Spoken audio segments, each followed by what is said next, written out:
On va prendre la suite sur un autre sujet, quelque chose qui est complètement différent. C'est un sujet, moi, que je voulais mener depuis longtemps, puisqu'on l'avait traité avec la journée du CSE il y a assez longtemps, il y a 2 ans, je crois, le rôle du CSE dans les entreprises de moins de 50.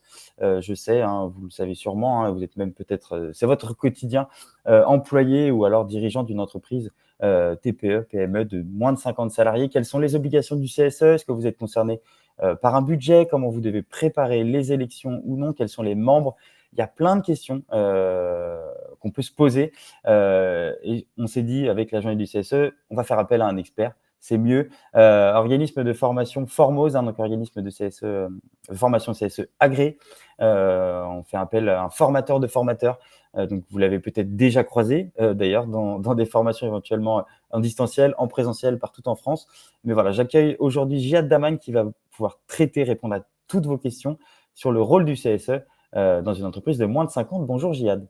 Bonjour Émeric et merci pour ton invitation. C'est toujours un plaisir de participer à cette journée du CSE, en ta compagnie en tout cas. Et voilà, j'espère que je vais pouvoir répondre à pas mal d'interrogations aujourd'hui. Je pense qu'il y en a beaucoup, hein. Même moi, qui suis, par l'expérience de la journée du CSE en tant qu'animateur, rédacteur même de guides pratiques, je vois quand même beaucoup passer d'actualités, où cette notion d'entreprise plus de 50, moins de 50, je la vois quand même beaucoup passer. Donc je pense que même moi, j'aurais des questions, au fil de l'eau. Bah, super intéressant. Donc, au programme pour aujourd'hui, donc déjà bonjour à toutes et à tous hein, pour nos chers auditeurs et auditrices. Donc, au programme aujourd'hui, pour mon allocution, je vais vous faire une brève présentation, si vous voulez, du CSE, avec un petit retour sur la réglementation. Bien évidemment, je ferai un détour certain sur les rôles et missions du CSE. Alors, je vais essayer de généraliser la chose, donc tout secteur d'activité, effectivement. Les règles qui vont porter sur l'organisation et le fonctionnement du CSE en interne, donc qui pourrait être très intéressant pour élargir un petit peu la chose, pour préciser un petit peu, ça va être les moyens, si vous voulez, hein, qui sont alloués au CSE, les heures de délégation, tout ce qui est en lien avec les réunions. On va pouvoir peut-être avoir le temps de discuter également du droit d'alerte, également du CSE, donc qui pourrait être intéressante, et bien évidemment les différentes attributions hein, du CSE dans sa globalité. Donc tout d'abord, je voulais tout d'abord présenter un petit peu la structure Formose. Donc effectivement, on est un institut de formation basé sur Lyon. On est présent sur l'ensemble du territoire national. On a à peu près 160 freelances de mémoire qui sont répartis sur tout le territoire. Et on vous invite effectivement à des formations portant sur la santé, la sécurité, les conditions de travail, mais également le domaine du harcèlement, la lutte contre le harcèlement sexuel et agissement sexiste. Donc je vais en parler aussi aujourd'hui, hein. Ça va être quand même assez intéressant. Plus de 50 formations économiques. Donc on propose sur 2-3 jours, et puis même 5 jours. Ici, on parle plutôt de stage économique, effectivement, qui va être une formation un peu plus poussée. Un tout savoir sur mon CSE, c'est une formation dans laquelle on va retrouver les rôles et missions du CSE principalement, et qui a vraiment un succès hein, pour les entreprises de moins de 50, donc qui pourrait être vraiment très complémentaire à la formation santé, sécurité, conditions de travail, et une formation également lutte contre les risques psychosociaux. Au-delà de ça, effectivement, comme tu l'as dit, Émeric, nous avons démarré nos premières sessions de formation de formateurs, donc depuis mars de 2024. Donc là, maintenant, ça remonte. On enchaîne, ça se passe très, très bien. Et bien évidemment, la formation SST, donc sauveteur secouriste du travail, donc qui peut être également en lien avec la démarche de prévention qui est attribuée au CSE de moins de 50 et de plus de 50. Voilà. Ça marche. Donc, je voulais revenir là-dessus. J'ai fait un petit focus sur les objectifs que vous pourriez avoir à accomplir pour la formation SSCT de moins de 50. Donc ici, hein, au bout de 5 jours de formation, on fait en sorte que vous puissiez être totalement autonome dans le cadre de vos attributions et des moyens qui vous sont alloués en matière de santé, sécurité et conditions de travail, ainsi que de participer activement à une démarche de prévention dans l'entreprise. Donc le but, c'est que vraiment les CSE puissent s'organiser entre eux, enfin en tout cas les membres entre eux, et favoriser effectivement un dialogue social permettant de pouvoir hein, participer à cette démarche de prévention, qui est une obligation, encore une fois, hein, réglementaire. On va faire en sorte que vous allez pouvoir adapter vos missions à votre contexte, à votre secteur d'activité, bien évidemment, pour informer sur la prévention des risques professionnels. Donc, on cible les risques auxquels vous êtes exposés, donc les risques spécifiques à votre activité, afin de pouvoir se rapprocher au mieux de votre quotidien. Et enfin, et ça c'est généralement les 2 derniers jours de la formation SSCT, pour les moins de 50, ça se passe, c'est le même fonctionnement pour les CSE appartenant à une entreprise de plus de 50, c'est-à-dire ici la réalisation de missions d'enquête au sein de votre structure. Donc c'est vrai que ce mot-là, souvent il fait un peu peur. Clairement, c'est une enquête qui permet de pouvoir trouver des solutions à des problèmes et d'éviter que ça se reproduise à l'avenir. Donc, on avait fait ça, alors je ne sais plus quand, Émeric, si tu peux me C'était au mois de rappeler, juin, je crois. au mois de juin, ouais, il me semble, 2024. Donc, c'était quand même assez intéressant et effectivement, cela cible les entreprises de moins de 50 et de plus de 50. Donc, tout d'abord, donc petite présentation du CSE. Je pense que c'est aujourd'hui, il y en a de plus en plus qui le savent. Le CSE est né de la fusion de 2 instances pour les entreprises de moins de 50, pour les CSE appartenant à une entreprise de moins de 50, de 3 instances représentatives du personnel pour les entreprises, les CSE appartenant à une entreprise de plus de 50, donc qui a été introduit par les ordonnances Macron du 22 septembre 2017 et qui ont réformé en profondeur le Code du travail. Ce qui nécessite effectivement une nouvelle organisation donc au sein des entreprises pour ces nouvelles instances représentatives du personnel. L'objectif ici, il est de simplifier, de rendre efficace le dialogue social. Donc, mon rôle, il consiste effectivement à pouvoir instaurer un dialogue social ou maintenir ce dialogue social, ce qui est, on va dire, une autre paire de manches, donc au sein de toutes les entreprises. Donc le CE, c'était anciennement ce qu'on appelait le comité des fêtes. Donc leur rôle, il consistait effectivement à s'occuper de tout ce qui était œuvre sociale à l'époque. Donc effectivement, le CSE a récupéré ces attributions-là. Les délégués du personnel, donc, qui eux présentaient les réclamations individuelles et collectives de travail et veillaient à la bonne application du Code du travail pour rester dans le général. Les CSE de moins de 50 et les CSE de plus de 50 ont pu effectivement récupérer ces prérogatives-là. Le CHSCT, aujourd'hui, qui a fait peau neuve et qui a donné lieu à la naissance de ce qu'on appelle la Commission Santé, Sécurité, Conditions de Travail, aujourd'hui, qui est attribuable, là aujourd'hui, que pour les CSE de plus de 50 salariés. Donc moins de 50, ça ne vous concerne pas.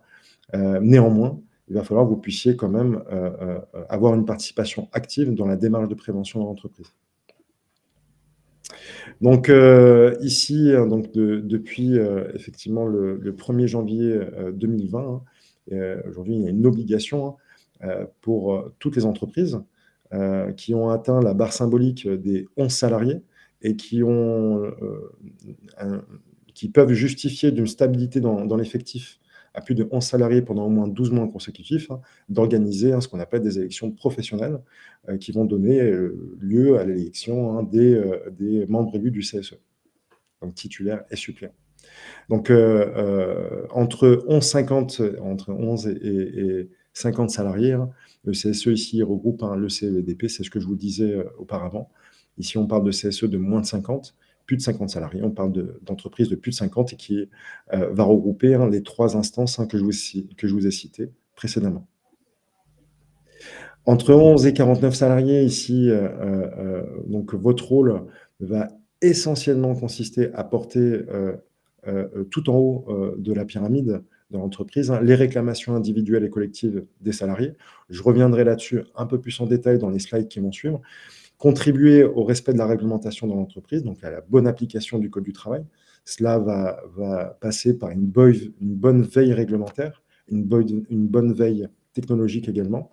Et enfin, donc, une dernière mission principale qui va être de promouvoir la santé et la sécurité au travail en s'inscrivant activement dans une démarche de prévention dans l'entreprise qui devra effectivement faire l'objet d'un dialogue social avec la direction notamment. Plus de 50 salariés ici, on parlera d'instances d'expression des intérêts des salariés, dans lequel, effectivement, les prérogatives, hein, sont légèrement modifiées.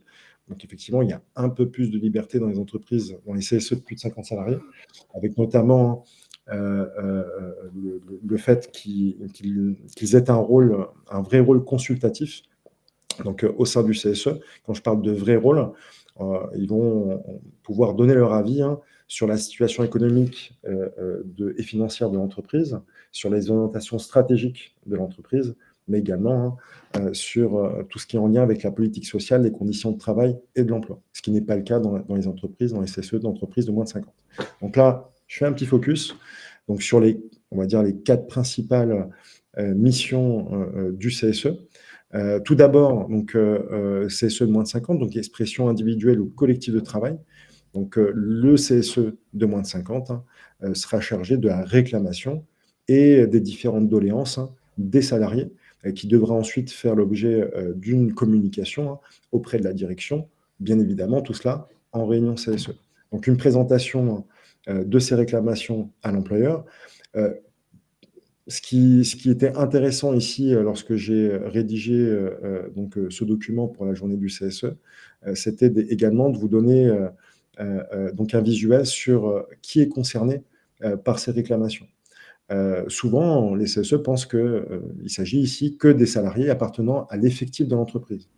Eh ben, c'est faux. Il n'y a pas que les CDI ou les CDD, qui sont, ici, donc qui peuvent, effectivement exprimer leurs réclamations auprès du CSE afin de pouvoir transmettre les informations par la suite, hein, à la direction.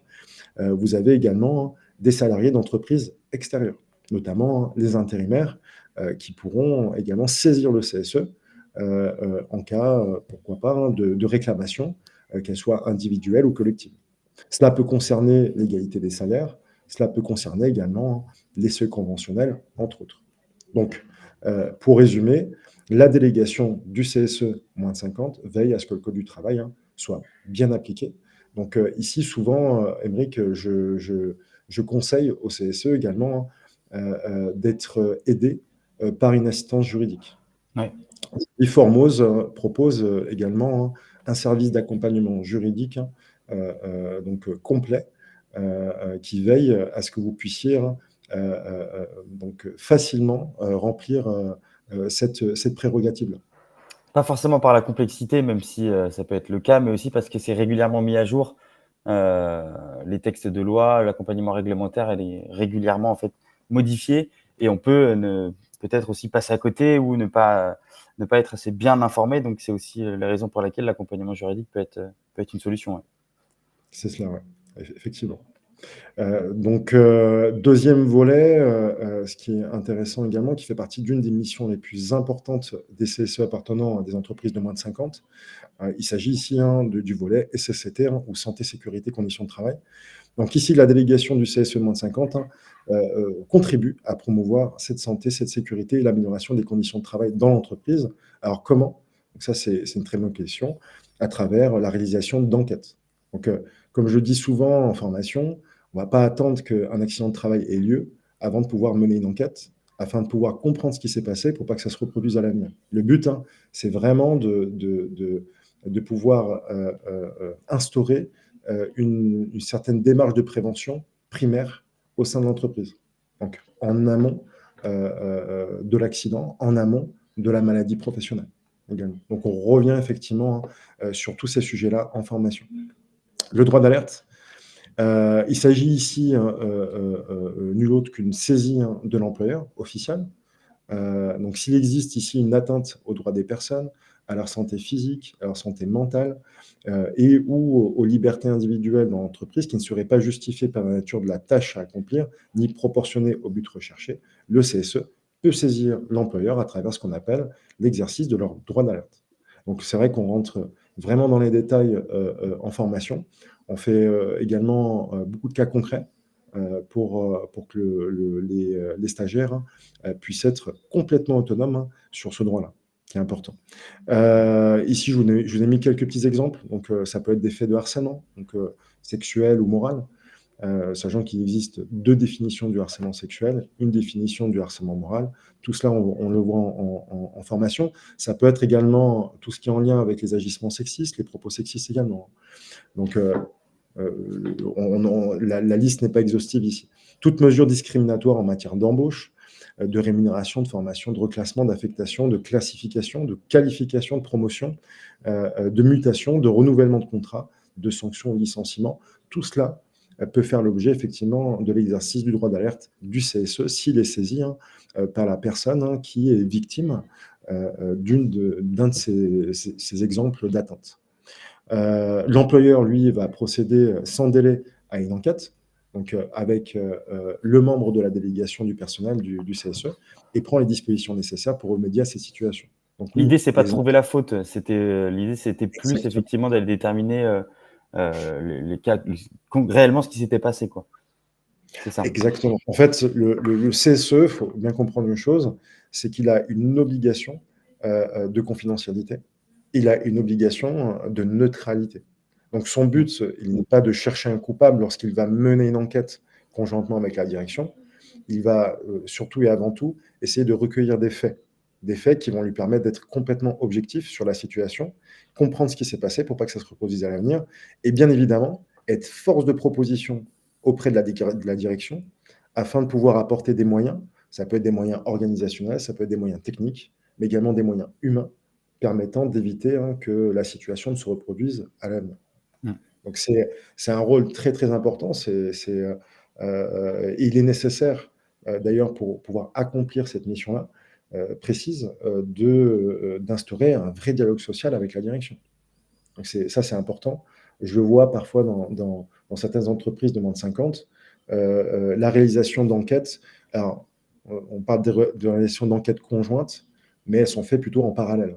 Voilà. Une enquête qui est menée généralement par la directrice des ressources humaines et une autre enquête qui est menée par le CSE. Et je trouve ça dommage qu'on ne puisse pas en fait unir ces forces-là pour pouvoir mener à bien cette mission et Mmh. aboutir du coup à une vraie démarche de prévention dans l'entreprise. OK. Et enfin, effectivement, la saisine de l'inspection du travail. Alors c'est vrai que souvent en formation, lorsque j'aborde ce sujet-là, on me dit: «Ah non, surtout pas l'inspecteur du travail». On va me sortir souvent vous savez, le grand méchant loup qui va sortir du chapeau, ce qui n'est pas vrai du tout, hein. Un inspecteur du travail, il a également une obligation de neutralité. Son but, il est de veiller à la bonne application du code du travail. Ce qui fait écho à ce que je vous ai dit précédemment. Ça fait partie des prérogatives également du CSE. Heu, Moi, je le dis grosso modo, CSE, vous êtes un petit peu, si vous voulez, les collègues en interne. Vous êtes les yeux et les oreilles de l'inspection du travail au sein de l'entreprise. Le but recherché par l'inspection du travail, il est lorsque une atteinte lui a été signifiée, que ce soit par le CSE, que ce soit par un collaborateur, mais que ce soit également par la direction.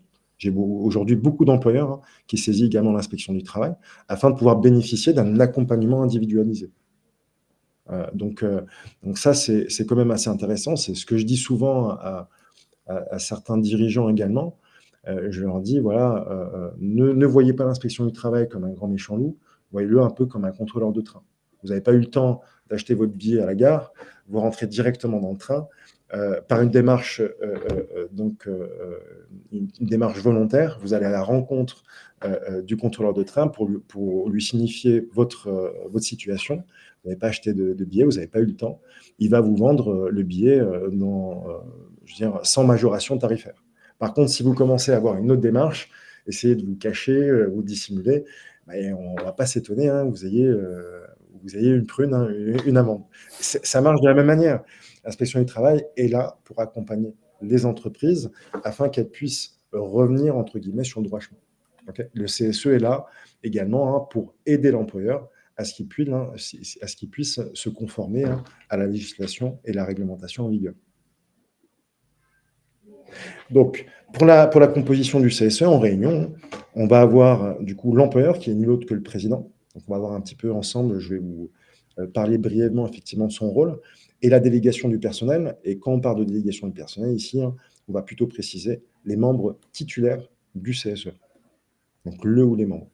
Alors pourquoi le ou les membres? Parce qu'entre 11 et 24 salariés, la législation aujourd'hui nous indique que suite à l'élection professionnelle, un titulaire sera élu et un suppléant sera élu sur 2 listes, bien évidemment, qui sera totalement différentes. Ici, il n'existe pas de réelle différence de statut entre ces 2 membres. C'est-à-dire qu'ils sont tous les 2 assujettis à ce qu'on appelle le comment dire? Le fait qu'ils appartiennent au salariat protégé. Donc, ils bénéficient effectivement d'une protection judiciaire, qu'ils soient titulaires ou suppléants. On le verra un peu plus tard. Pour tout ce qui est crédit d'heure délégation, on va avoir quand même une légère différence entre titulaire et suppléant. Je savais pas que le statut juridique était complètement identique entre titulaire et suppléant. Ouais. Effectivement, je vais l'aborder un peu plus tard, je pense, Aymeric. Ouais. Mais oui, c'est totalement la même chose. La seule chose qui diffère réellement entre un titulaire et un suppléant, bah, c'est le fait que le titulaire lui-même, c'est le membre élu qui est de droit présent en réunion, tandis que le suppléant, lui, comme son nom l'indique, va pouvoir remplacer ou suppléer le titulaire qui est absent en réunion. Le titulaire, du coup, vu qu'il est présent en réunion de droit, il aura effectivement une liberté d'expression totale en réunion, bien évidemment, mais il aura la possibilité également de pouvoir exercer un rôle délibératif, ce qui va lui permettre de pouvoir voter, participer à des votes. Okay. Le suppléant, lui, pourra avoir ce rôle-là lorsqu'il pourra, du coup, remplacer le titulaire absent. Okay. Entre 25 et 49 salariés, ici, on a 2 titulaires présents. Donc, c'est ce que la législation nous donne comme information. 2 suppléants qui sont également élus. Est-ce qu'on a toujours la même proportionnalité entre le nombre de titulaires et de suppléants, peu importe le nombre de salariés de l'entreprise? Alors non, ça évolue par rapport au nombre de personnes qui sont présentes dans l'effectif. Oui, Là, mais toujours pardon. le même nombre de suppléants? Alors Oui, oui, toujours oui. le même nombre de suppléants. Alors bien évidemment, s'il n'y a pas carence, je veux dire, ici, je ne donne pas ce cas particulier. Si par exemple, personne se propose pour être suppléant au CSE, bah, il n'y aura qu'un suppléant ou parfois même 0 suppléant. Ça devient un peu compliqué à ce Ouais. moment-là, pour les personnes, de pouvoir 2 personnes pour pouvoir réaliser, la tâche de 4 personnes. Effectivement. Donc c'est une autre organisation et cela nécessite pourquoi pas un accompagnement et c'est ce qu'on propose d'ailleurs nous, c'est, donc chez Formose, donc un accompagnement, individualisé, en amont même de l'élection professionnelle. Donc, ça peut être la rédaction du protocole d'accord préélectoral. Mmh. Pour les CSE P50, la rédaction également conjointe du règlement intérieur du CSE, et cetera, et cetera. OK. Donc, le CSE d'une entreprise de moins de 50 salariés, ça c'était pour résumer un petit peu le tout. Entre 11 et 24 salariés, on a un titulaire, un suppléant. Plus de 25, on est à 2 titulaires, 2 suppléants. Petite question que je te pose, Aymeric, mais également que je pose à nos auditeurs et auditrices présentes. Dans les entreprises de moins de 50 salariés, l'employeur peut-il se faire assister par des collaborateurs selon vous? Selon moi, oui. Oui, eh Selon ben, l'audience, oui, parlons-en.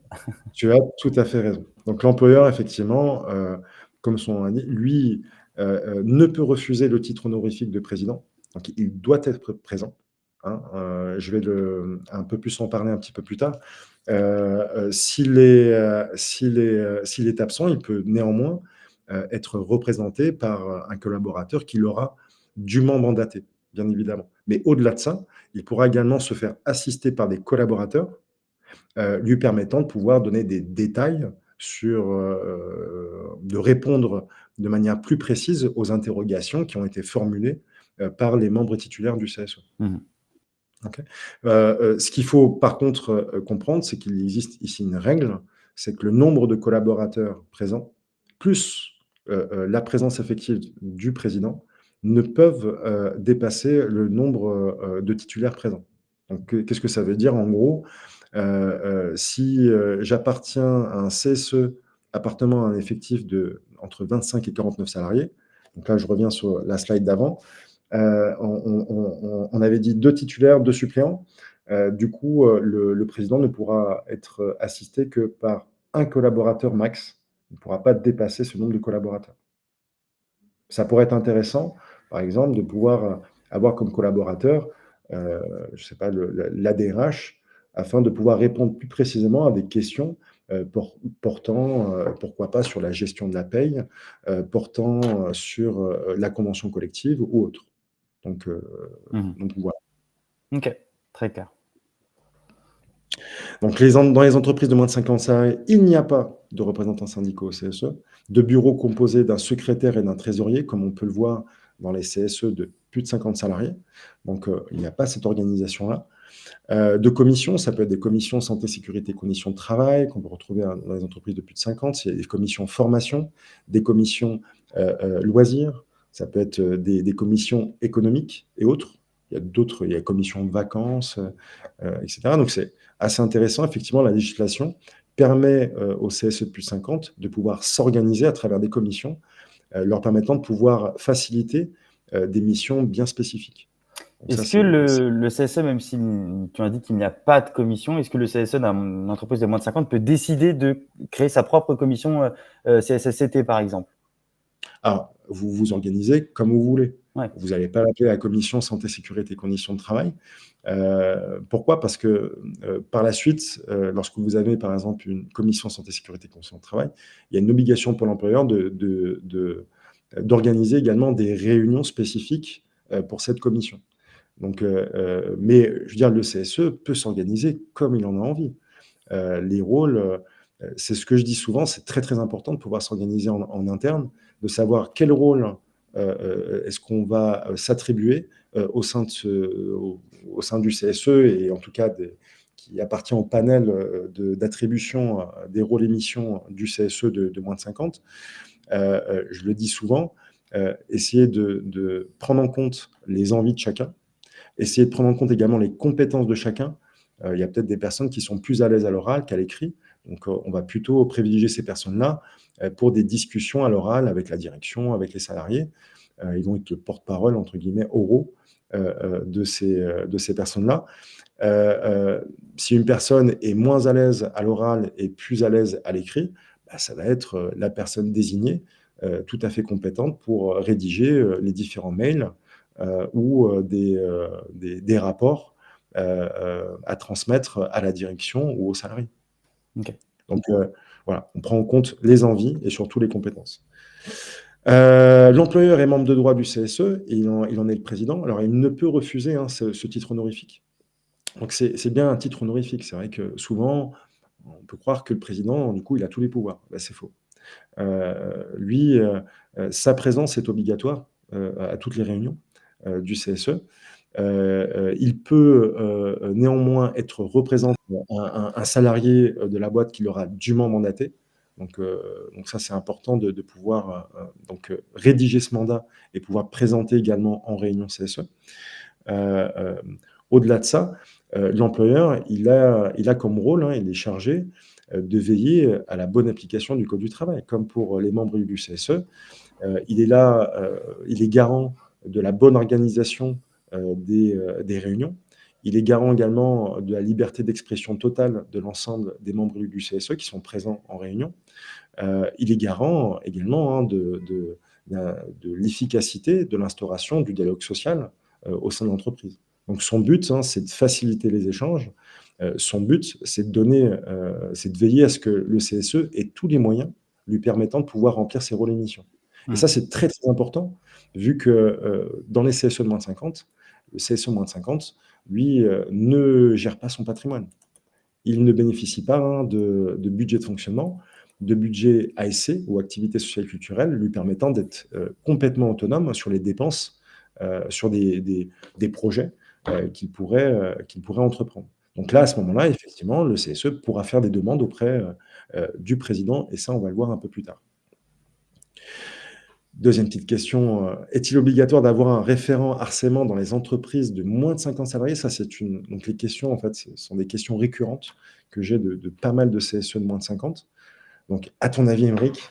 Bah, vu la manière dont tu as présenté tout à l'heure en disant que ça allait être un sujet qui allait être abordé, je pense que oui. Super. Et effectivement, depuis le 1er janvier 2019, un référent en matière de lutte contre le harcèlement sexuel et agissement sexiste est obligatoirement désigné par le CSE, donc parmi ses membres, titulaires ou suppléants. Donc ça, c'est très, très important.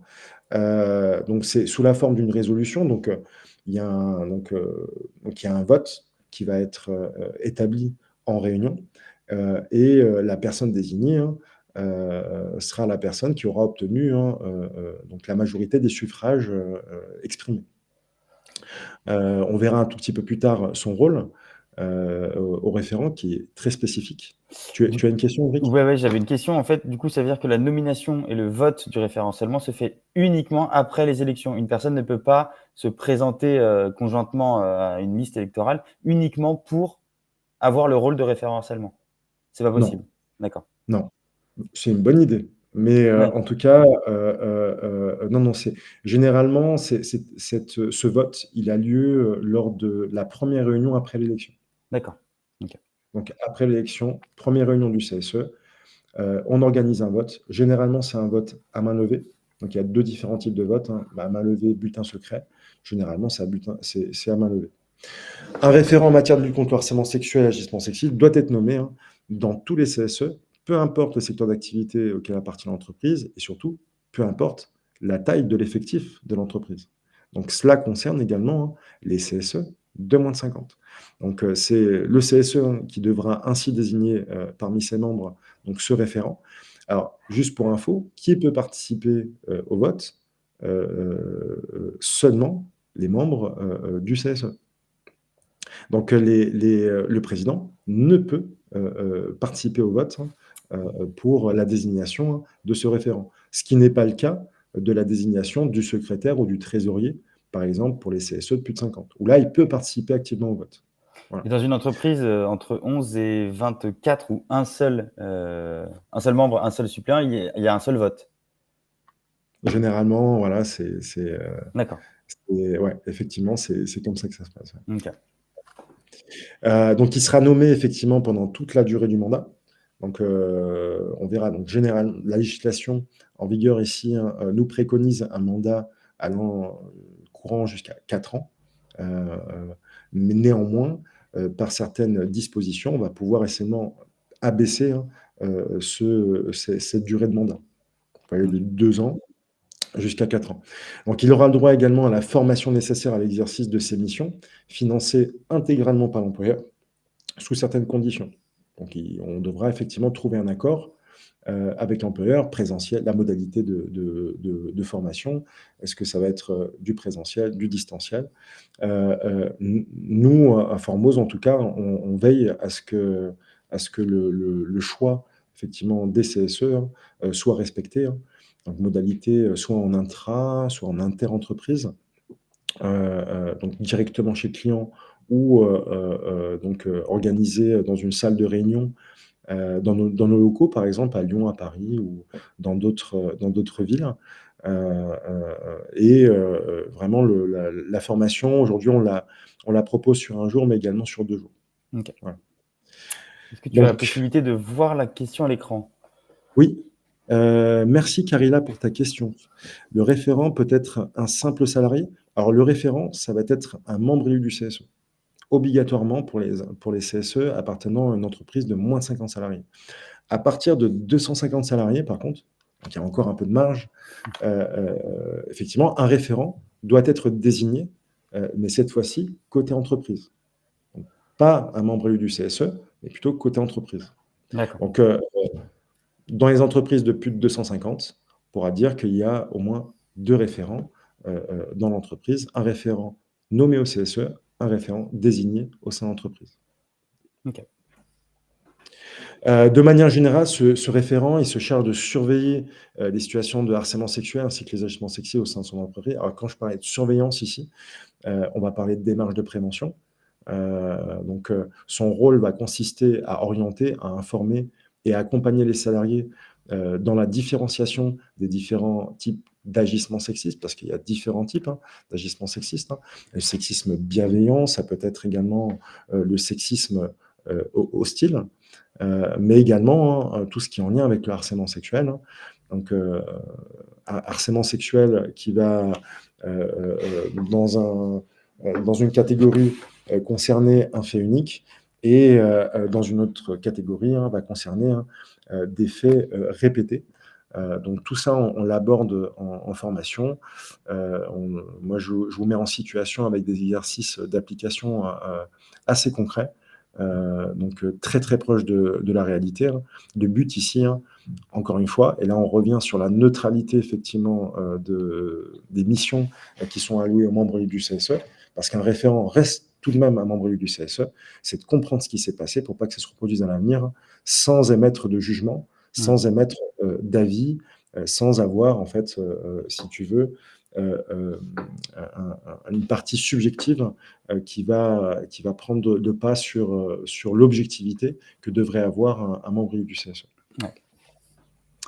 Donc, comme je le disais auparavant, les membres du CSE sont généralement mandatés sur 4 ans, mais par dérogation ou accord d'entreprise, et ici plus particulièrement ce qu'on appelle le PAP, ou protocole d'accord préélectoral, qui va être créé avant l'élection, pouvant fixer une durée du mandat qui va être compris entre 2 ans et 4 ans.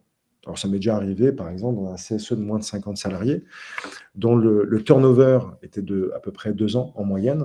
Le CSE a réclamé que cette durée de mandat soit réduite à 2 OK. ans, pour qu'elle reste, pour qu'il n'y ait pas de soucis. C'est-à-dire que si quelqu'un, tu vois, tu t'imagines, CSE de moins de 50 avec un turnover de 2 ans, tu as un CSE avec deux titulaires, 2 suppléants, Mmh. et, et à la fin, bah, tu te retrouves au bout de 3 ans avec une seule personne qui est titulaire. Les autres ont démissionné de leur poste et sont partis, sont allés dans d'autres entreprises. Donc c'est un peu compliqué pour Ouais. la personne de pouvoir s'abroger, si tu veux, toutes les missions que pourraient faire 4 élus. Donc pas de limitation du nombre de mandats successifs pour les CSE appartenant à une entreprise de moins de 50 salariés, ce qui est totalement différent pour les CSE qui appartiennent à une entreprise de plus de 50 salariés, où là, cette limitation est indicative et du nombre de 3. Donc 3 mandats successifs pour les CSE appartenant à la tranche d'effectifs, donc 50 à 299 salariés. Que tu sois élu titulaire ou suppléant ou uniquement élu titulaire? Alors, que tu sois membre élu titulaire ou suppléant. D'accord. OK. Du moment où tu as été élu, tu ne peux pas exercer 3 mandats de suite. Dans les CSE de plus de 50. Moins de Oui, bien sûr. 50, pas de limitation. Ouais. OK.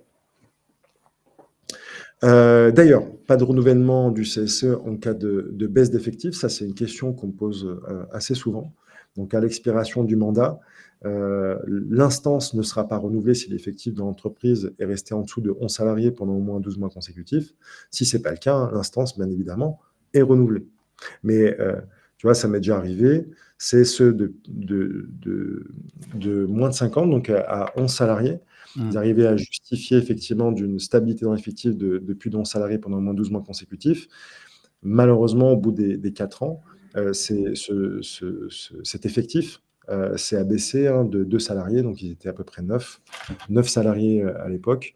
La personne est restée, enfin les 2 personnes sont restées au CSE jusqu'à l'expiration de leur mandat. Ouais, OK. Mais le CSE n'a pas pu être renouvelé par la suite. Mmh. Donc un crédit d'heures, donc les membres élus titulaires du CSE bénéficient d'un crédit d'heures de délégation leur permettant de pouvoir exercer leur rôle et mission au sein du CSE. Donc je vais vous donner un peu plus de détails ici. 10 heures de délégation pour les CSE appartenant à une entreprise de moins de 50 salariés. Possibilité de pouvoir cumuler les heures d'un mois à l'autre, dans la limite d'1,5 fois ce nombre, ce crédit d'heures qui est renseigné dans le code du travail. Pas plus de 15 heures du coup, qui peuvent être cumulées. Bien évidemment, ces heures délégation peuvent être utilisées par le membre titulaire qui a droit à ce crédit d'heures, heu, mais également peut partager ces heures délégation avec des suppléants, mais également avec l'autre titulaire. Donc ça pourrait être intéressant, hein, surtout dans les CSE, hein, qui sont compris entre 25 et 49 salariés, où là, vraiment, ils peuvent se refiler ces heures de délégation entre eux. Ne sont pas compris dans les heures de délégation le temps passé en réunion avec l'employeur. Donc les réunions CSE ne rentrent pas dans le cadre de l'utilisation des heures de délégation. Le temps passé aux enquêtes menées, et là, je veux bien préciser une chose, on parle ici d'enquêtes graves. Il y a une Mmh. différence à faire entre les enquêtes graves et les enquêtes non graves. Enquête non grave, on utilise ces ordres de délégation. Enquête grave, on n'utilise pas ces ordres de délégation. Et là, la question que souvent on me pose, on me dit, bah oui, mais c'est quoi le curseur? Qu'est-ce qui fixe ce seuil de gravité finalement? C'est quoi un accident grave? Et là, je leur réponds souvent, bah, il va falloir que vous puissiez discuter avec le président afin de pouvoir trouver un accord vous permettant d'apporter un élément objectif, donc un élément mesurable, quantifiable, en donnant un délai, par exemple, qui est basé sur une durée d'ITT. Par exemple, on peut considérer qu'au-delà de 8 jours d'ITT, d'incapacité totale de travail ou temporaire de travail, on considère que l'accident est grave. Donc du coup, hein, l'enquête menée par le CSE ne devra pas faire l'objet, hein, d'utilisation des heures de délégation. Ça, c'est quelque En chose qui est dessous, discuté avec l'employeur, c'est pas quelque chose qui est écrit et il y a pas de texte de loi là-dessus? on peut discuter avec l'employeur, effectivement. Généralement, moi, c'est ce que je donne comme conseil dans pas mal d'entreprises, c'est d'arriver à un consensus à partir de la moyenne, si tu veux, des ITT qui sont présents dans l'année Ouais. écoulée. Si on Mmh. sait que approximativement, on a généralement c'est maximum 2 jours d'ITT, on considérera qu'au-delà de 2 jours, c'est grave. En dessous, c'est pas grave. OK. Voilà. Ça reste encore une fois subjectif, hein. Mmh. Donc ce cri leader vous permettra effectivement de pouvoir remplir vos rôles et missions. Et souvent, ce qu'on me pose, c'est comme question, c'est du coup, ai-je une liberté de déplacement totale? La réponse est oui. D'accord? Alors, pour pouvoir utiliser ces temps de délégation, une information préalable à votre N+1, à votre manager doit être effectuée. Donc c'est souvent à travers soit un bon de délégation, soit à travers une information, qui est communiquée par mail, dans lequel, hein, vous allez simplement, donner la durée présumée, de l'absence. Ça peut être 1 heure, 2 heures, hein. Tout dépend, de ce pourquoi vous allez utiliser effectivement ces heures de délégation. Alors, il y a une présomption de bonne utilisation des heures de délégation. En gros, on part du principe que si vous posez ces heures, c'est vraiment pour réaliser vos rôles et missions et c'est pas pour aller, boire des coups avec des collègues, bien évidemment. Ouais. Heu, Bien évidemment, vous allez pouvoir utiliser ces heures de délégation, que ça soit au sein de l'entreprise, mais également en dehors de l'entreprise, si le mandat le justifie, bien évidemment. OK? Ça peut être, par exemple, d'aller voir un prestataire. Je vais aller voir, par exemple, mon assistant juridique. J'ai rendez-vous dans son bureau qui est au centre-ville. Je vais devoir me déplacer afin de pouvoir bénéficier d'une protection judiciaire, encore une fois. Je vais poser mes heures de délégation pour être complètement couvert en cas d'accident, par exemple. OK. D'accord? J'ai un accident entre l'entreprise et le cabinet, d'assistance juridique, alors que j'ai posé mes heures de délégation, c'est un accident de travail. Ça doit être déclaré comme tel, en tout cas. Ouais. Je n'ai pas posé mes heures de délégation et je vais quand même, du coup, voir mon assistant juridique, ça ne sera pas considéré comme un accident de travail. Donc, D'accord. OK. c'est important de pouvoir effectivement poser ces heures de délégation. Quand est-ce que vous allez pouvoir les utiliser? Alors, ça, c'est une question aussi assez récurrente, qu'on me pose. Alors moi, c'est ce que je dis, c'est que l'essentiel de vos heures de délégation, de votre crédit d'heures qui vous est alloué, doit être posé pendant vos heures de travail. Je parle bien de l'essentiel. Mais si le mandat le justifie, cela peut être posé également en dehors des heures de travail. Et du coup, hein, être rémunéré, à sa juste valeur. Je te donne un exemple, Henrik. Ça m'est déjà arrivé dans un CSE de moins de 50, une personne qui a dû, poser des heures de délégation afin de pouvoir mener une enquête non grave la nuit. Alors la nuit, pourquoi? Parce que alors cette personne-là, elle a un contrat, 35 heures, heu, donc temps plein, Mmh. la journée. Néanmoins et cette personne a des collègues qui bossent la nuit et cette personne-là a été victime d'un accident non grave. Donc, il a dû mener une enquête et cette enquête-là a dû être, faite, la nuit. Voilà, donc, Et elle le mandat le justifie, aucun souci. et elle doit Heu, être rémunérée comme telle par l'employeur, c'est une obligation? Effectivement. Donc soit alors généralement ça va être rétribué par un temps de repos, Mmh. supplémentaire. Mais parfois, si votre convention le permet et surtout, si vous avez négocié cela au préalable avec, votre employeur à travers un accord d'entreprise, par exemple, on pourrait également, décider, que vous soyez payé, en heures sup ou autre. OK. Mmh. Ouais. Donc, les événements qui vont, pouvoir affecter le mandat ici, ça va être, bah, toute rupture, hein, du contrat de travail. Alors je parle bien de rupture. Donc c'est important à différencier de ce qu'on appelle la cessation de contrat, qui n'est pas tout à fait la même chose. Démission, ça va être la rupture du contrat de travail, hein, ça peut être, par exemple, suite à une sanction disciplinaire, un licenciement, par exemple. Une perte, d'éligibilité, ça peut être oui, rupture du contrat de travail, ça peut être également une rupture conventionnelle. On l'oublie aussi souvent. Perte d'éligibilité, la modification de la situation juridique, une révocation, un décès. Effectivement, tout cela peut affecter le mandat. Alors le statut protégé, des membres élus du CSE, va, dépendre effectivement, hein, également de ces éléments.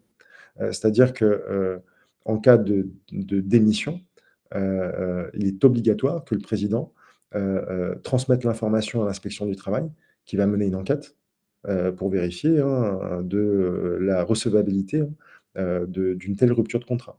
Ça peut être également dans le cadre d'une sanction disciplinaire, une rupture conventionnelle ou autre.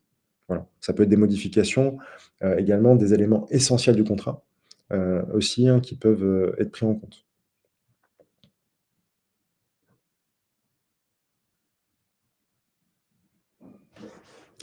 Une formation à la santé et la sécurité, que je vous ai présentée en tout début, de présentation.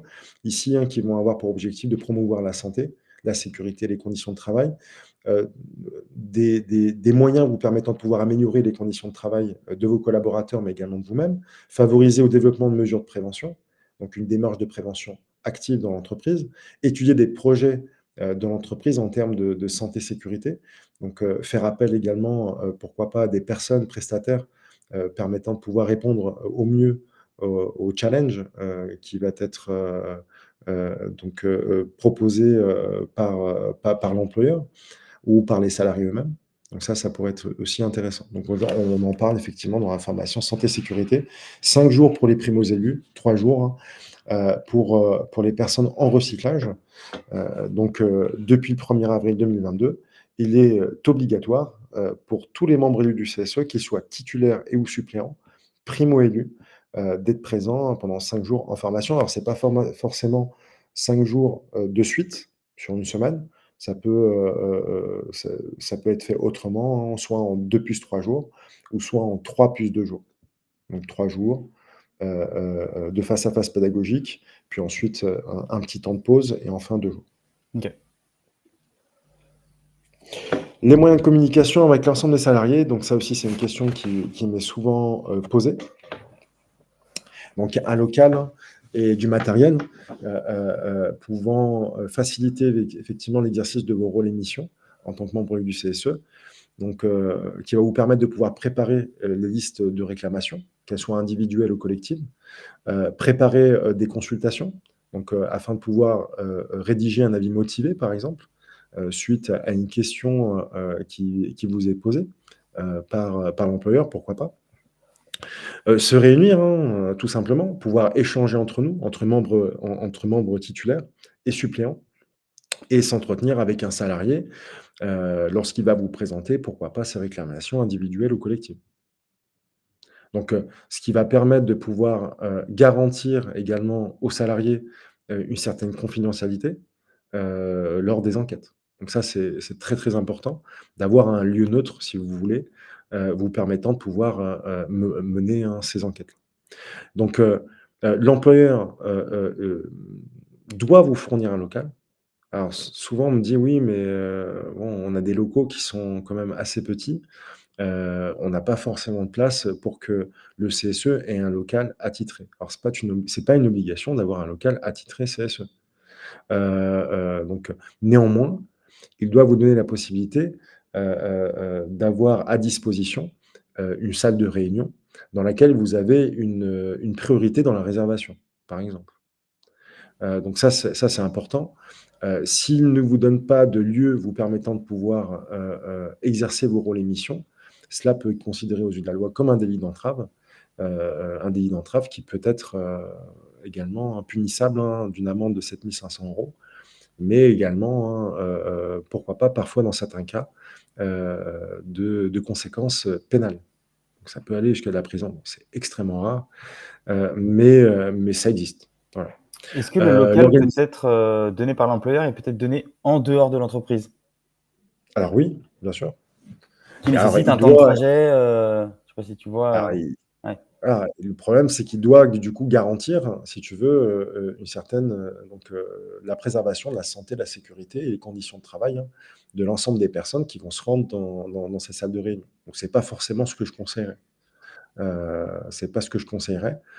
Je trouve qu'il y a toujours une solution dans les entreprises. Ça m'est arrivé très, très rarement de ne pas avoir vraiment de solution, où là, vraiment, les CSE vont pouvoir se rassembler, dans le restaurant du coin. Donc, c'est déjà arrivé, où vraiment les locaux sont tout, tout petits. Il y a vraiment pas de place, pour que le CSE puisse échanger. Donc là, le CSE, l'entreprise va réserver une partie du restaurant. OK. Ouais. Donc il leur donne les moyens le permettant de pouvoir remplir leur rôle de mission, ce qui fait partie des prérogatives principales, hein, de l'employeur, du président du CSE. L'employeur a le choix, pour pour donner le local dont va bénéficier le CSE, a le choix également de la présence de collaborateurs et de leur pédigré. Donc qui va être présent, pour assister, le président, lors des réunions, les dates de réunion. Également, hein, l'usage exclusif ou non, hein, d'un local, hein, c'est ce que je disais auparavant, hein, c'est qu'il peut également néanmoins vous donner la possibilité d'avoir un local, une salle de réunion, dans lequel vous avez, une priorité dans la réservation.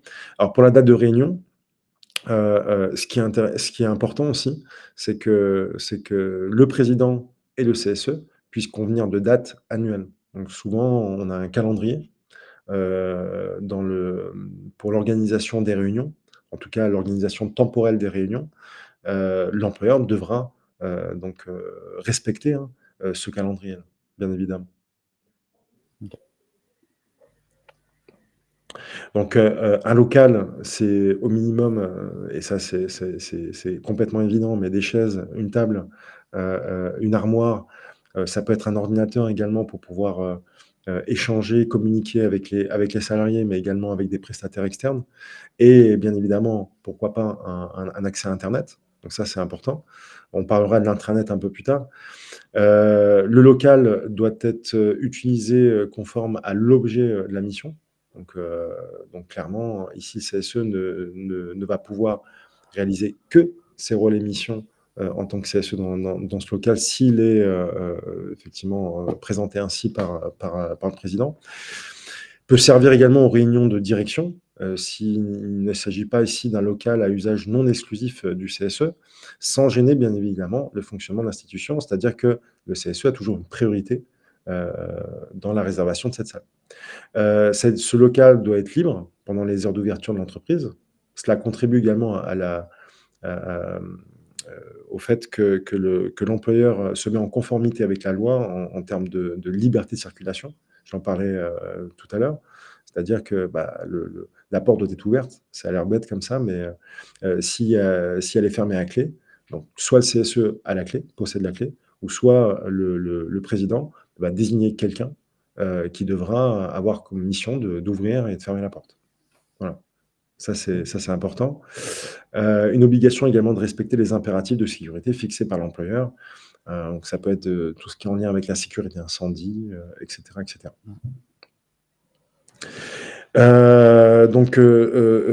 Également, je parlais également de confidentialité. Ici, hein, plus particulièrement la confidentialité des conversations. Donc, pourquoi pas disposer d'une ligne téléphonique, déconnectée, de l'ensemble du réseau. Alors, c'est pas forcément, généralement, l'employeur va autoriser les membres du CSE d'utiliser leur téléphone pro lorsqu'ils possèdent un téléphone pro. Est-ce que c'est une obligation, pour l'employeur de fournir un téléphone pro avec une puce pro, aux membres du CSE qui le désirent? La réponse est non, Mmh. sauf s'ils arrivent à le justifier. Ouais.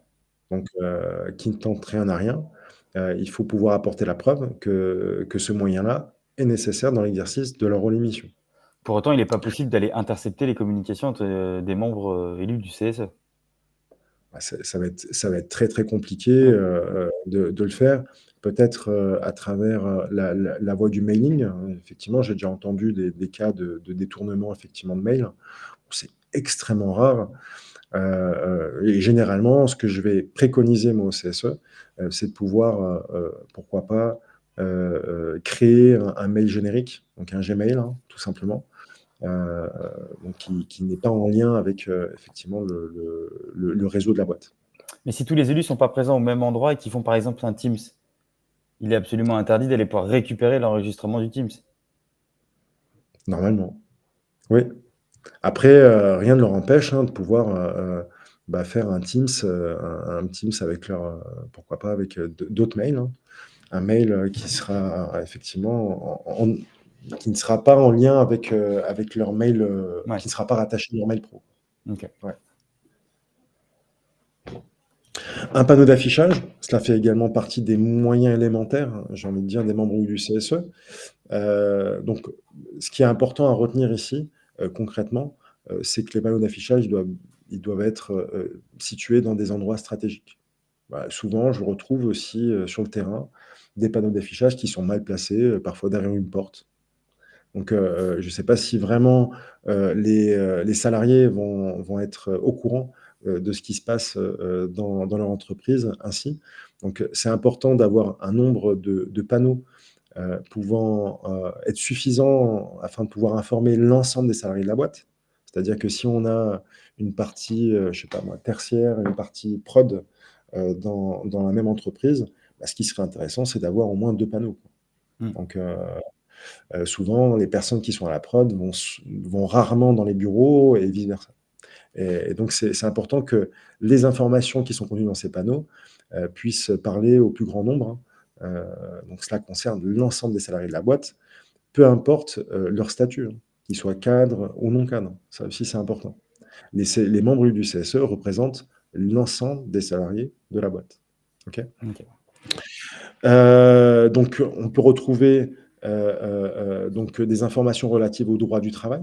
Donc ça peut être, des textes bruts, c'est souvent le cas d'ailleurs avec, la définition par exemple, les différentes définitions du harcèlement sexuel, mais également du harcèlement moral qu'on retrouve, également dans le code pénal. Les questions à l'employeur, donc qui pourraient être intéressantes aussi. Des comptes rendus de réunion, ça peut être, un double des lettres de représentants, des résultats d'enquête, de sondage, par exemple, que vont mener, le CSE, afin de pouvoir évaluer, pourquoi pas, la satisfaction globale, au sein de l'entreprise de telle ou telle, démarche de prévention, par exemple.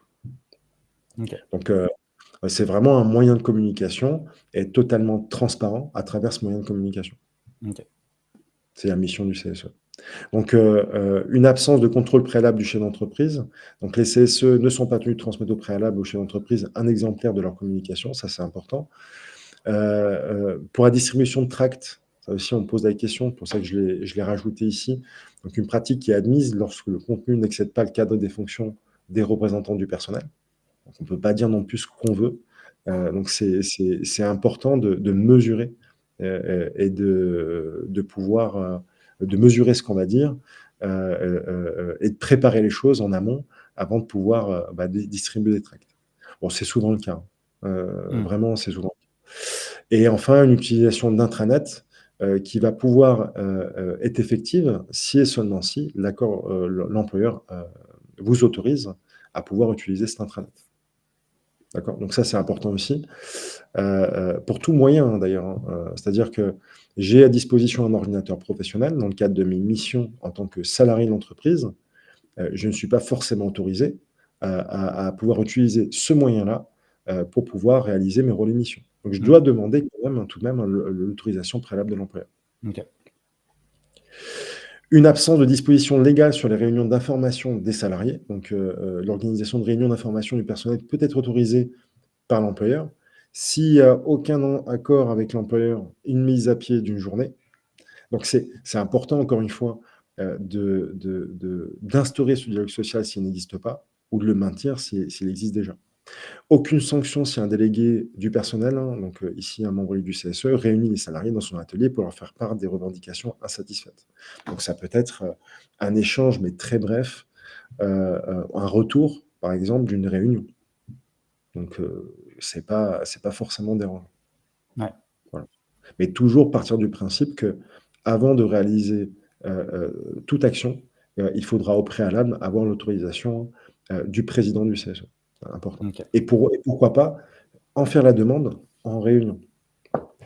Possibilité de tenir une permanence dans le local. Donc une permanence, cela consiste à si vous voulez, si tu veux, c'est un peu le concept, des portes ouvertes, hein. Donc on laisse la porte ouverte, du local à une certaine heure et on va pouvoir accueillir, du coup, les salariés, qui vont, pourquoi pas, présenter leurs réclamations, que ça soit individuelle ou collective. Mmh mh. Alors, parfois, j'ai des CSE qui vont de moins de 50, qui vont organiser, des permanences, hem, comment te dire cela? Des permanences, avec, tu sais, un thème, avec des thématiques. D'accord. Par exemple, tiens, cette semaine, on va parler des salaires. La semaine prochaine, on parlera plutôt, donc on va recueillir que les réclamations qui vont concerner, je sais pas moi, les heures sup. La troisième semaine, on va parler, uniquement je vais organiser une permanence qui va discuter uniquement de tout ce qui est en lien avec les congés payés ou les congés enfants malades ou autres. Donc c'est assez intéressant. Je trouve que ça se développe de plus en plus. C'est assez bien accueilli par les salariés. Alors encore une fois, tout dépend du secteur d'activité auquel vous appartenez. Mmh Tout mh. dépend surtout du profil des salariés que vous avez dans votre boîte. Il y en a qui sont plus sensibles que d'autres. Il y en Mmh. a qui préfèrent d'autres moyens de communication. Donc encore une fois, un autre, un autre conseil que je donne moi à l'ensemble des CSE, qui soient moins de 50 ou plus de 50, ici c'est la même chose, c'est toujours d'adapter vos actions par rapport au profil des personnes qui sont présentes dans votre boîte. Ouais, bien sûr. Voilà, ça c'est important. C'est vrai qu'on a souvent l'image, quand on entend permanence, on a souvent l'image de simplement la permanence pour les chèques vacances, mais ça peut être complètement autre chose. Exactement. Ici, effectivement, ça peut être autre chose. Alors c'est toujours intéressant de pouvoir discuter des activités socioculturelles, ça peut être des avantages, mais également, on peut discuter, beh, pourquoi pas de sécurité. Ouais, On du pourrait dialogue social et de la discuter de sécurité, ouais. On pourrait vraiment discuter de tout et je trouve que c'est de plus en plus fréquent là aujourd'hui de retrouver cette modalité-là, dans les entreprises et notamment dans les entreprises de moins de 50. OK. Les réunions, donc ça fait partie aussi de l'organisation, du fonctionnement du CSE. Donc dans les entreprises de moins de 50, il y a plusieurs types de réunions. Ici, vous avez les réunions mensuelles obligatoires, donc une fois par mois, une obligation de se réunir pour discuter, hein, de tout plein de sujets. Les réunions d'urgence qui, comme son nom l'indique, vont discuter de thématiques qui vont être en lien avec une situation d'urgence, ou considérées comme telles. Et les réunions qui vont être demandées par le CSE. Je vais vous donner un peu plus de détails, hein, sur cela dans les slides qui vont suivre. Donc ces réunions, tout d'abord mensuelles obligatoires, elles doivent se faire dans l'entreprise. Alors ça peut se faire, soit en présentiel, soit en distanciel. Généralement, dans les CSE de moins de 50, on est sur du présentiel. Quand? Bah, 1 fois par mois et avec qui? Bah, le président qui doit être présent ou son représentant qui est dûment mandaté et les membres élus du CSE titulaires. OK? Ou le membre s'il appartient à un CSE appartenant à un effectif, hein, une entreprise d'un effectif de moins de 25 salariés. OK. Heu, pour les réunions mensuelles obligatoires, donc ces réunions sont obligatoires sauf en cas de force majeure. Et ici, quand je parle de cas de force majeure, ne sont pas reconnus comme tels, des tensions ou l'existence d'une situation ou d'un climat de tension entre salariés ou entre les salariés et la direction. Donc le président se doit donc de maintenir l'organisation de ces réunions. Lorsque l'employeur affirme que des réunions informelles ont eu lieu.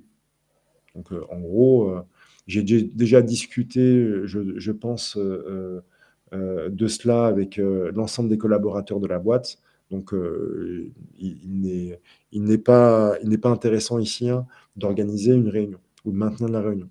Ici, hein, cela n'est pas considéré aux yeux de la loi comme un cas de force majeure.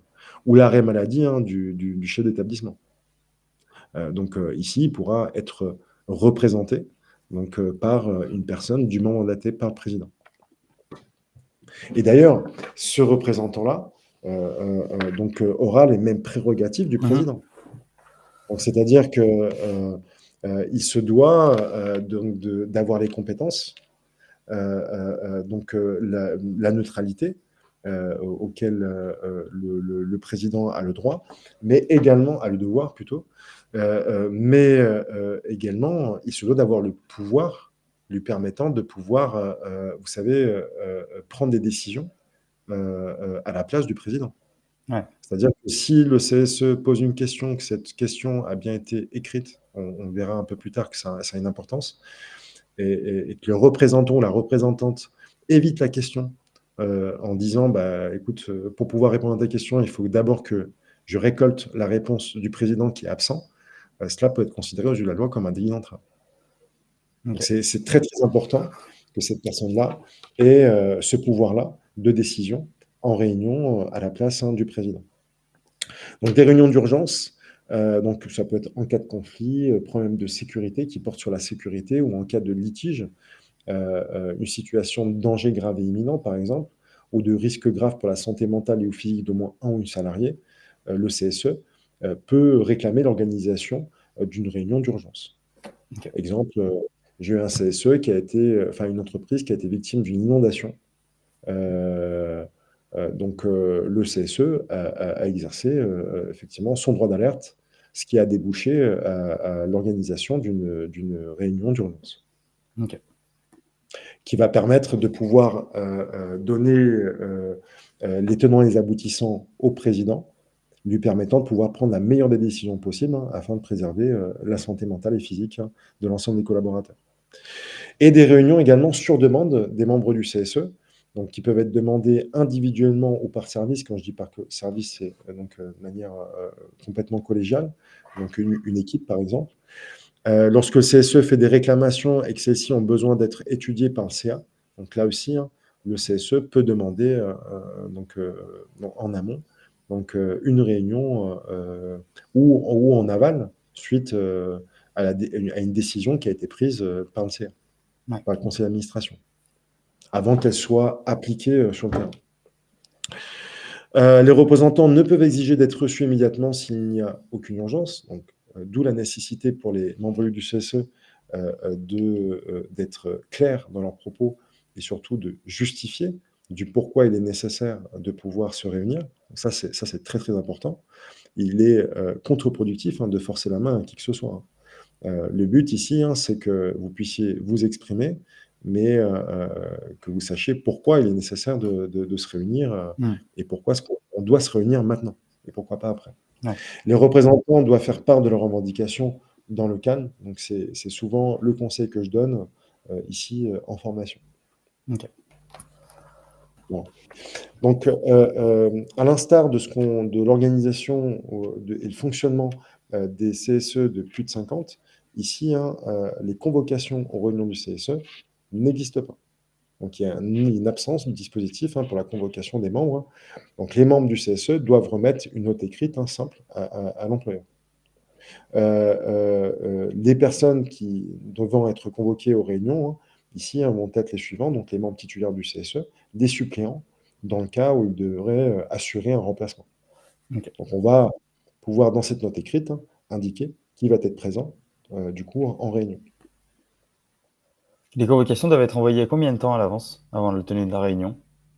Alors, alors pour les CSE de plus de 50, Ça peut être fait, il n'y a pas de délai précis pour OK. la convocation, donc ça peut être fait même 1 minute avant la réunion. Alors généralement, elle est envoyée conjointement avec l'ordre du jour.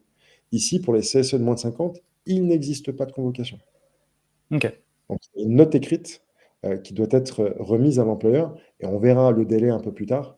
Donc ça, c'est important, vous voyez le champ lexical, enfin, si le champ sémantique, qui diffère des CSE de plus de 50. Convocation, on n'en parle pas, on parle de note écrite et cette note écrite, elle doit être, donc transmise au plus tard 2 jours avant la réunion. Donc ça, OK, on le verra, je vous donnerai les détails ça dessus. marche. Donc, lors du jour des réunions, donc une note écrite des membres du CSE, donc on n'a pas d'ordre du jour là aussi. On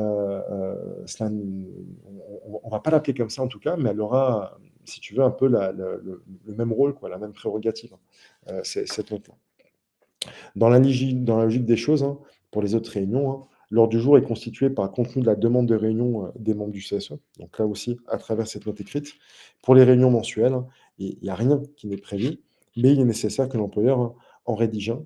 Donc ça aussi, c'est important. Pouvoir discuter effectivement des thématiques, d'avoir une trace écrite des thématiques Mmh. qui vont être discutées en réunion et pourquoi pas des questions qui vont être posées également en réunion.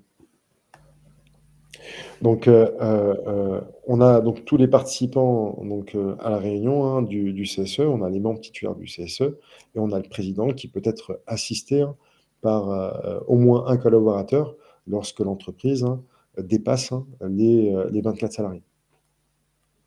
Donc, c'est ce que je vous disais donc un peu auparavant, c'est qu'afin de pouvoir instaurer un dialogue social, il est nécessaire que le nombre de titulaires présents et le nombre de personnes appartenant entre guillemets «à la direction» soit Soit équivalent. équivalent, ouais. Il y a des règles de Voilà. sélection, j'imagine, quand même sur la personne que peut sélectionner l'employeur? Type membre de sa Pas forcément. famille, OK. Alors généralement c'est pas le cas, mais on va prendre, en fait, cela va dépendre en fait des questions qui vont être posées par un CSE. Exemple, je pose une question portant sur la situation économique et financière de l'entreprise. Hein. Pourquoi? Beh, parce que je sais que l'entreprise va faire l'objet d'une fusion-acquisition, pourquoi Mmh. pas. J'aimerais avoir plus de détails afin que je puisse donner ces informations-là ensuite à l'ensemble des salariés de la boîte, pour qu'ils soient au courant de ce qui se passe. Clairement, ici, l'employeur, il va s'attacher les services du DAF généralement, le directeur financier de la boîte, qui va pouvoir effectivement répondre au mieux, avec plus de précision en tout cas, que l'employeur aux interrogations, aux différentes interrogations des membres du CSE. Même Ça si peut dans être, ton cas, l'employeur peut décider, enfin, peut apporter comme réponse: «C'est une donnée sensible et confidentielle auquel je n'apporte pas de réponse». alors, généralement, lorsqu'une une question est posée par le CSE, l'employeur se doit d'y répondre. Pour ça que OK, alors poser et écrite surtout et rédigée. ouais, C'est-à-dire que si je n'ai pas au préalable, rédigé, donc cette question dans la note écrite, effectivement l'employeur, peut se passer de te répondre. OK, Il peut dire: «Bah, écoute, j'ai pas eu le temps de pouvoir préparer, ma question». Imaginons, ça arrive aussi souvent, c'est ce que je dis au CSE, c'est de bien respecter ce délai de 2 jours. ouais, Pourquoi? Parce que si vous ne respectez pas ce délai de 2 jours et que vous posez des questions, par exemple, la veille de la réunion, donc là, on aura complètement dépassé ce délai de 2 jours, minimum pour qu'il puisse préparer sa réponse. Je parle bien de l'employeur, du président. mmh. L'employeur peut, dire: «Bah, écoutez, je n'ai pas eu le temps nécessaire me permettant de pouvoir, répondre à votre question. Je répondrai à cette question, lors de la prochaine réunion», par exemple. OK, je pensais qu'il y Mais avait quand même des données, je pensais qu'il y de avait quand même des coordination. données qui étaient confidentielles. Ah oui, le président doit justifier de pourquoi cette donnée est confidentielle. Il doit également, pouvoir justifier, de la durée de confidentialité. D'accord, OK. Voilà, ça aussi c'est important. Alors pour les modalités de réunion, donc comme je disais, donc avant la réunion, il y a une remise d'une note écrite, donc avant, la réunion qui va exposer l'objet des demandes. Un délai de 2 jours ouvrables pour la remise de la note à l'employeur. Donc cela signifie que si aucune note n'est remise, la réunion doit quand même avoir lieu. Je l'avais dit auparavant, le président est garant de la bonne tenue, la bonne organisation des réunions. L'employeur ne peut pas exiger que la note lui soit remise en vent. Néanmoins, il peut refuser de répondre à des demandes ou des questions de moins de 2 jours. OK.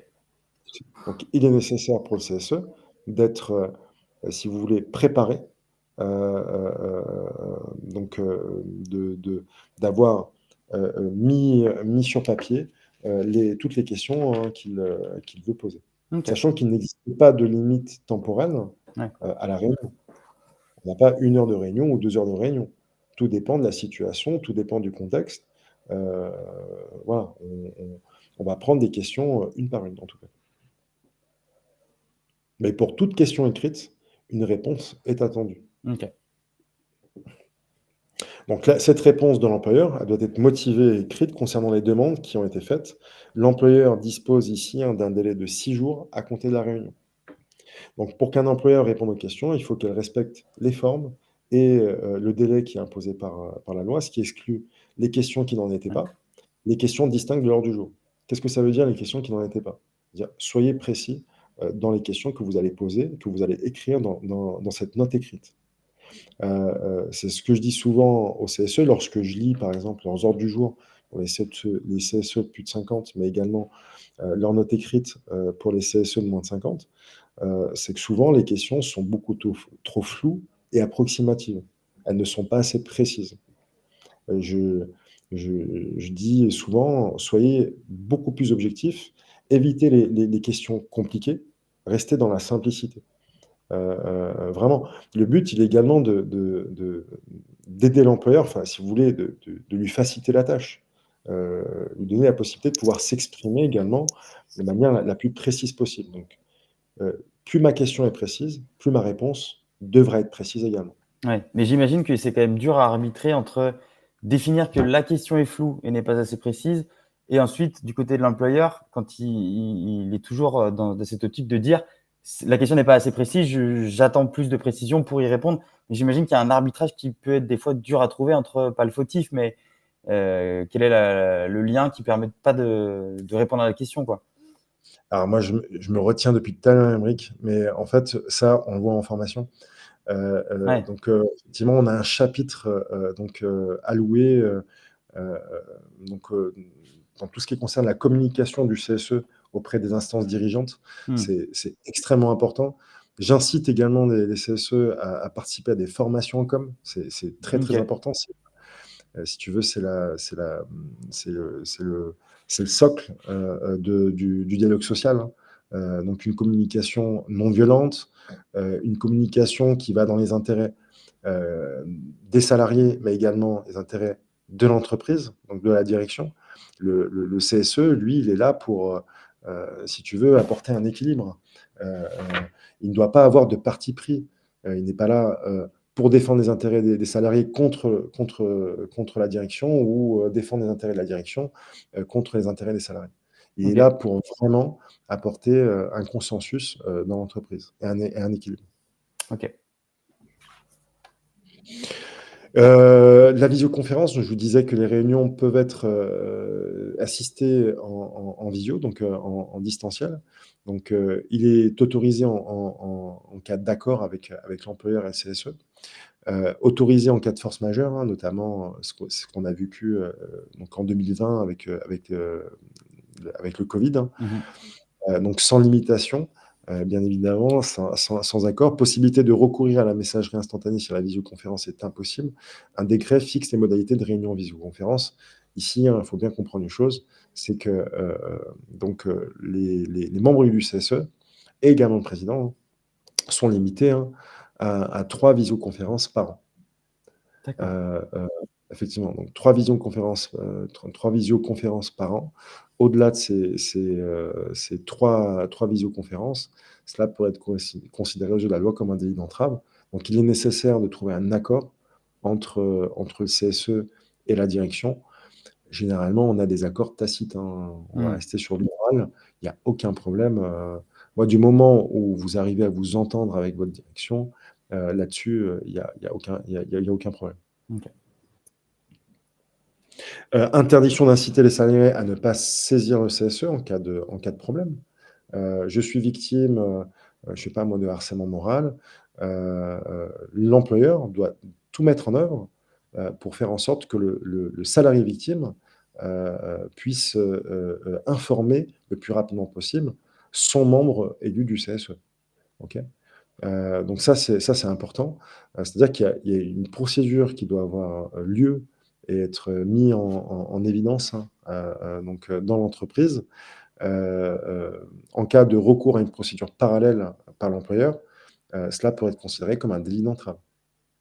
Donc, OK. exemple, il y a un accident, à partir de maintenant, le patron décide que lorsqu'il y a un accident de travail, il n'est pas nécessaire d'avertir un membre du CSE, mais d'avertir directement, par exemple, la directrice des ressources humaines ou le directeur des ressources humaines. Heu Cela n'est pas, une procédure qui peut être considérée comme étant conforme à la législation. OK. Le patron doit rappeler, aux salariés victimes. Alors il peut le faire, il peut aller directement communiquer avec la DRH et décider de ne pas communiquer avec un membre du CSE, il a le droit de faire ça, mais le président se doit, de rappeler aux salariés victimes, d'aller plutôt sur la voie, hein, du CSE. OK. Donc l'employeur demande au personnel d'utiliser seulement cette procédure directe, hein, sinon ça pourrait être considéré comme un délit d'entrave. Possibilité pour le salarié de ne pas passer par le CSE. Ils peuvent présenter eux-mêmes les observations à l'employeur et par exemple, j'ai découvert, un danger grave et imminent, sur le terrain, sur mon poste de travail. Je n'ai pas envie, je ne désire pas pour des raisons X ou Y, de communiquer cette information-là aux membres du CSE et je préfère passer par le patron parce que je m'entends très, très bien avec le patron. Ici, hein, le salarié ne pourra pas être sanctionné pour ça. D'accord? Il doit le faire. Par contre, l'employeur se doit de lui rappeler qu'il existe une autre procédure, c'est-à-dire d'aller passer d'abord par les membres du CSE qui vont, pouvoir recueillir ce fait-là ou ces faits-là, analyser ces faits et ensuite présenter les choses, hein, au président du CSE. OK. OK? Pour les règles et principes d'information et consultation, donc il y a aucun, délai, préfixé. Une consultation doit être préalable à la décision de l'employeur. Lorsque l'employeur, doit décider de mettre en place un projet, heu, d'aménagement important, par exemple, dans l'entreprise, il se doit au préalable, qui pourrait potentiellement, par exemple, avoir des conséquences sur la santé mentale et ou physique d'au moins un ou une salariée de l'entreprise. L'employeur se doit de consulter au préalable, le CSE, afin qu'il puisse mener une enquête et de faire un état des lieux, des risques auxquels pourraient être exposés du coup, hein, les collaborateurs, heu heu heu à tel projet, par exemple, à ce OK. projet-là. Donc le CSE dispose d'un délai, d'information précise, hein, et effectivement, il y a un délai de réponse de l'employeur. Heu, à l'instar du moyen très important auquel a le droit un CSE de plus de 50, ici, hein, c'est, l'existence d'une BDESE ou base de données économiques, sociales et environnementales qui va leur permettre de pouvoir construire un avis motivé. Ici, le CSE, hein, ne dispose pas de cette fameuse BDESE, OK. d'accord? Néanmoins, il doit avoir des informations, qui sont, directement en lien avec l'objet de la consultation, leur permettant de pouvoir construire cet avis motivé. Sinon, c'est pas possible de construire un avis motivé. Aucune obligation de procéder à des inspections régulières en matière santé-sécurité, ce qui est le cas par contre dans le cadre, des CSE de plus de 50 et le CSE peut réaliser des enquêtes, hein, dans le cadre d'accidents de travail, qu'ils soient graves ou non graves ou maladies, hein, comme les maladies professionnelles. OK. C'était la dernière slide, Djihad. Voilà, Tu as été bah, écoute, très, effectivement très complet. Il y a beaucoup d'informations, mais parce qu'en même temps, ben, voilà, il y a beaucoup de choses qui ont été déterminées parce qu'il y a plus d'entreprises de moins de 50 que de plus de 50, hein, en France, hein. Le nombre de petites entreprises dépasse largement le nombre des grandes entreprises, et en termes de volume aussi d'employabilité, hein, le nombre de salariés travaillant dans une petite structure, dépasse aussi largement, le volume des grandes. Donc il y avait beaucoup de choses à partager. Ce qui est intéressant, c'est que, ben, on essaie d'avoir pu au moins traiter et éclairer toutes les problématiques possibles, tous les enjeux possibles, hein, liés à l'exercice du mandat de CSE, Donc voilà, il y avait beaucoup d'informations. L'avantage, c'est que vous pourrez retrouver du coup le replay avec notamment le support de présentation disponible pour aller récupérer toutes ces informations-là. Et je pense que ça vous a du moins aiguillé sur tout ce qui est possible de mettre en place, tout ce qu'il est possible de faire avec Formose, notamment comme organisme de formation agréé. Je sais que peut-être certains n'étaient pas là au début, mais le volet de formation possible à faire avec Formose est très large puisque ça traite toutes les thématiques possibles, tous les enjeux possibles du CSE pour y réaliser une formation. Donc, vous avez le site internet et les informations et les coordonnées de Formose. Moi, je vous encourage du moins à les regarder, à les faire valoir votre droit à la formation, hein, peu importe la thématique que vous souhaitez envisager, mais faites valoir votre droit à la formation. En soi, l'exercice, la réalisation de votre mission, elle se fera aussi parce que vous avez été formé et vous avez pu bénéficier d'un accompagnement qui est spécifique et qui est voilà, à même de pouvoir du coup répondre à ces enjeux. Donc voilà, faites l'effort d'aller faire valoir votre droit à la formation et d'aller prendre de ces infos-là. Merci en tout cas, Jihad, d'avoir pu traiter cette thématique avec moi encore pour une deuxième participation avec la journée du CSE. Je vous l'avais dit aussi au début, pour celles et ceux qui étaient là présents, toutes les informations, tous les replays disponibles, les guides pratiques, nos actualités sont disponibles sur le site www.lajourneeducse.com. C'était ici la 16e édition qu'on a animée en live. Les micros sont toujours ouverts, puisque si vous avez une thématique, une expertise à partager, je vous accueille avec grand plaisir pour pouvoir prendre le micro et partager votre vision à la fois de l'entreprise sur une thématique spécifique ou plus généraliste. Mais contactez-nous sur le site de la journée du CSE pour faire valoir peut-être un sujet qui n'a pas encore été traité.